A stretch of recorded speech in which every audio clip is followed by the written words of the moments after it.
नमस्कार मित्रों, मैं शिवदयाल पटेल, सहायक प्राध्यापक हिंदी, शासकीय महाविद्यालय बरपाली, जिला कोरबा, छत्तीसगढ़। आज हरिशंकर परसाई जी की प्रसिद्ध कहानी भोलाराम का जीव के बारे में हम जानेंगे। ऐसा पहली बार हुआ था। धर्मराज लाखों वर्षों से असंख्य व्यक्तियों को कर्म और सिफारिश के आधार पर निवास स्थान का आवंटन नर्क और स्वर्ग में कर रहे थे। सामने बैठे चित्रगुप्त बार बार चश्मा को पोंछ और थूक से पन्ना पलट रहे थे। उसके माथे पर चिंता की लकीर थी। उन्होंने खींचकर रजिस्टर को इतने जोर से बंद किया कि एक मक्खी उसमें दब गई। मक्खी को निकालते हुए उन्होंने धर्मराज से कहा, महाराज, रिकॉर्ड बिल्कुल सही है। मैंने पूरे रिकॉर्ड छान मार लिए। आज से 5 दिन पहले भोलाराम का जीव ने अपना देह त्यागा और यमदूत के साथ यहाँ आने के लिए रवाना हुआ, परंतु अभी तक नहीं पहुंचा। धर्मराज ने कहा, और वह दूत कहाँ है? यमदूत भी लापता है महाराज। ठीक इसी समय यमलोक का दरवाजा खुला और बदहवास वह यमदूत, जो परिश्रम, भय और परेशानी से और विकराल दिख रहा था, दौड़ते हुए आया।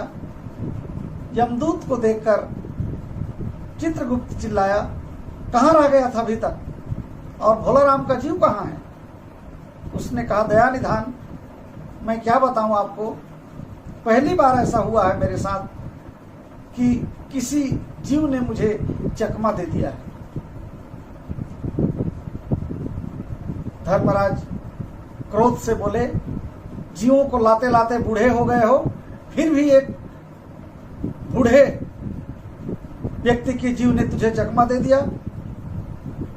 चित्रगुप्त ने कहा, महाराज, आजकल पृथ्वी में इस प्रकार का व्यापार बहुत चल रहा है।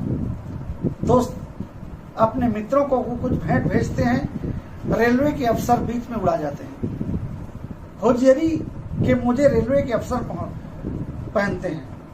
मालगाड़ी के डिब्बे काट लिए जाते हैं। और तो और महाराज, आजकल राजनीतिक दल के लोग भी अपने विरोधियों को अपहरण कर लेते हैं। कहीं ऐसा तो नहीं कि भोलाराम के जीव को भी किसी ने अपहरण कर लिया हो? व्यंग के रूप में, व्यंग के दृष्टि से देखते हुए धर्मराज ने चित्रगुप्त को कहा, तुम्हारी भी उम्र अब रिटायरमेंट की आ गई। भला भोलाराम जैसे दिन दुखी गरीब बूढ़े के जीव से किसी को क्या लेना देना? ठीक उसी समय नारद जी वहां पहुंच गए।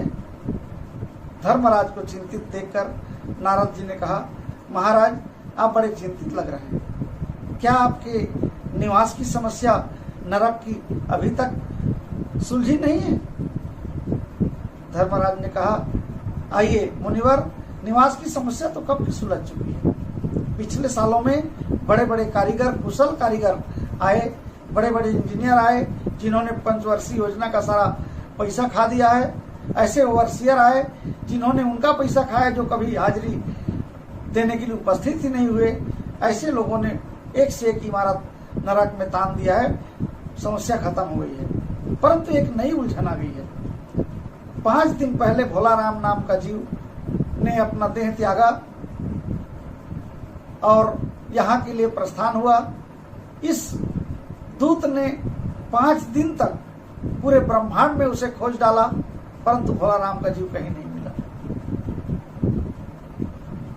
नारद जी बोले, ऐसा तो नहीं कि उसका इनकम टैक्स से बकाया रहा हो?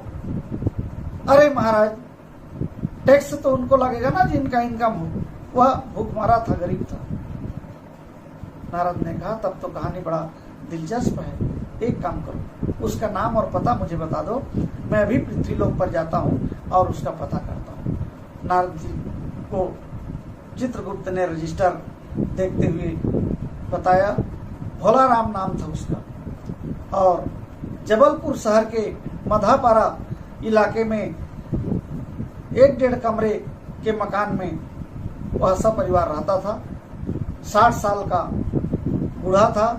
5 साल पहले उसने रिटायरमेंट लिया था और उसकी पेंशन प्रकरण का निपटारा नहीं हो पाया था। उसके घर में एक पत्नी, 2 पुत्र और 1 पुत्री। 1 साल से मकान का उसने किराया नहीं दिया था। मकान वाला घर से निकालने ही वाला था कि इसने देह त्याग दिया। अगर अच्छा मकान वाला होगा, सही मकान वाला होगा, तो अभी तक उसके परिवार को घर से निकाल दिया होगा। आपको ढूंढने में थोड़ी परेशानी होगी। नारद ने कहा कोई बात नहीं, मैं जाता हूँ। माँ और पुत्री के क्रंदन को सुनकर नारद जी को उनके मकान को ढूंढने में बहुत दिक्कत नहीं आई। घर के दरवाजे पे खड़ा होकर उन्होंने आवाज दी, नारायण नारायण। पुत्री निकली, बाबा आगे जाओ।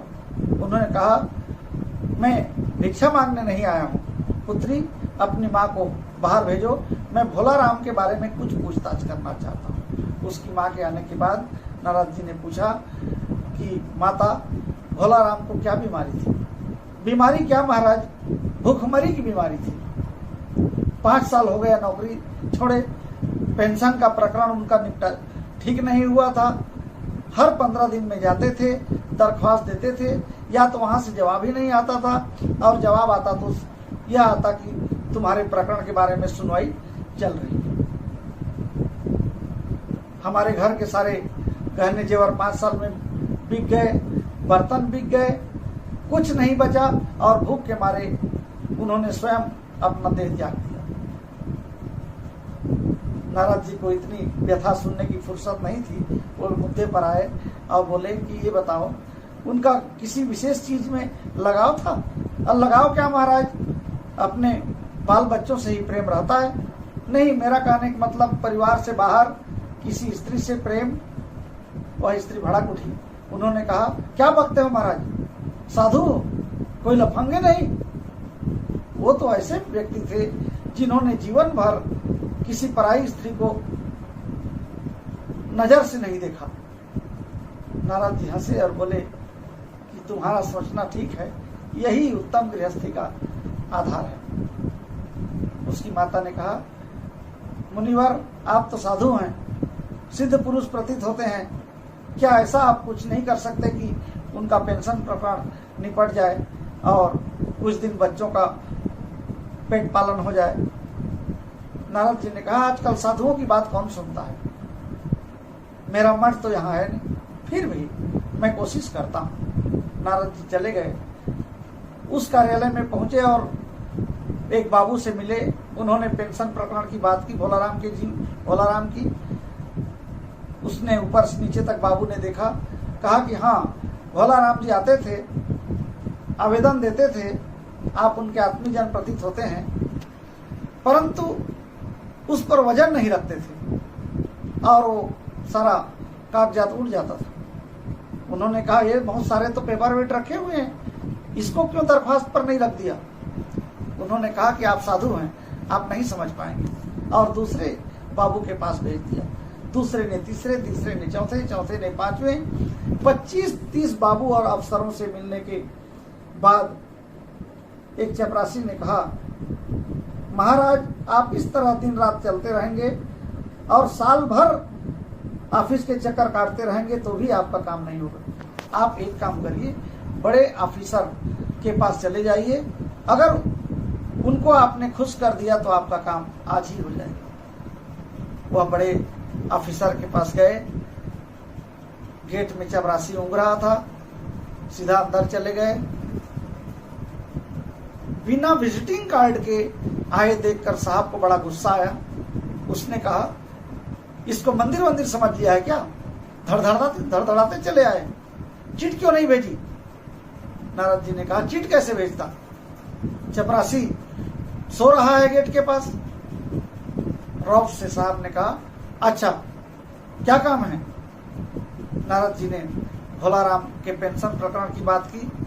उसने कहा हाँ, दरख्वास्त तो देता था, लेकिन गलती थी भोलाराम की। ये भी मंदिर की तरह है, यहाँ भी चढ़ावा की आवश्यकता होती है। एप्लीकेशन दिया उसने, परंतु वजन नहीं रखा। फिर यहाँ पर वजन की समस्या खड़ी होगी। उन्होंने कहा कि आप नहीं समझेंगे, आप साधु व्यक्ति हैं, लेकिन ये जो जैसे आपका वीणा है, ये भी वजन का काम करेगा। मेरी बेटी संगीत सीख रही है, कहते हैं साधु संतों की वीणा से बड़ी मधुर आवाज आती है, तो आप इसी को रख दीजिए। पहले तो नारद जी भयभीत हुए अपने वीणा को छीनते देखकर, परंतु उन्होंने दे दिया। साहब ने वीणा को लिए किनारे पर रख दिया, चपरासी को बुलवाया और कहा कि भोलाराम का पेंशन की फाइल बाबू से लेकर आओ। थोड़ी देर में चपरासी फाइल लेकर आया। 150-200 दरख्वास्त थे उसमें और पेंशन के कागजात थे। बात नारद जी के द्वारा बताए हुए नाम से आश्वस्त होने के लिए उन्होंने पूछा, क्या नाम बताया था आपने? नारद जी को लगा कि साहब जरा जोर से सुनते हैं, और उन्होंने जोर से बोला, भोलाराम। इतना सुनते ही उस फाइल के अंदर से आवाज आई, कौन है? पोस्टमैन है? पेंशन का ऑर्डर आ गया क्या? इतना सुनते ही नारद जी को समझने में देर नहीं हुई। उसने कहा, हाँ तुम भोलाराम का जीव हो क्या? तो हाँ, मैं नारद हूं, स्वर्ग में तुम्हारा इंतजार हो रहा है, चलो तुम्हें लेने आया हूं। उसने कहा, नहीं महाराज, मुझे नहीं जाना है, मुझे यहीं रहने दीजिए, यहाँ मेरे सारे दरख्वास्त हैं। और इस प्रकार यह कहानी संपन्न हुआ। इस कहानी में देश में व्याप्त भ्रष्टाचार के बारे में हरिशंकर परसाई जी ने बहुत ही कटाक्ष किया है, व्यंग किया है कि कैसे जीते जी अत्यंत मेहनत करने के बाद भी ईमानदार व्यक्ति दाने दाने को मोहताज होता है। उसके परिवार के लोग इस संकट से जूझते हैं और उस व्यक्ति जो अपने पूरे उम्र सेवा किया है उसका पेंशन प्रकरण नहीं निपट पाता और भूख के कारण उसकी मौत हो जाती है। मैं एक लघु कथा आपको सुना रहा हूं। 3 इंजीनियर मरने के बाद यमलोक पहुंचे। यमलोक का दरवाजा टूटा हुआ था। चित्रगुप्त ने कहा कि अहो भाग्य, आओ, आप लोगों का ही इंतजार था, इस दरवाजे का मरम्मत करना है। एक इंजीनियर आया। चित्रगुप्त ने पूछा, कितना लगेगा? उसने कहा 12,000 रुपये। अमेरिका का इंजीनियर था। कैसे 12,000 रुपये लगेगा? 4,000 रुपये का फर्नीचर, 4,000 लेबर चार्ज, 4,000 मेरा। अच्छा ठीक है, आप जाओ। दूसरा इंजीनियर आया, चाइना का था। उससे यही बात पूछी गई। उसने कहा सर 9,000 रुपये लगेंगे। कैसे?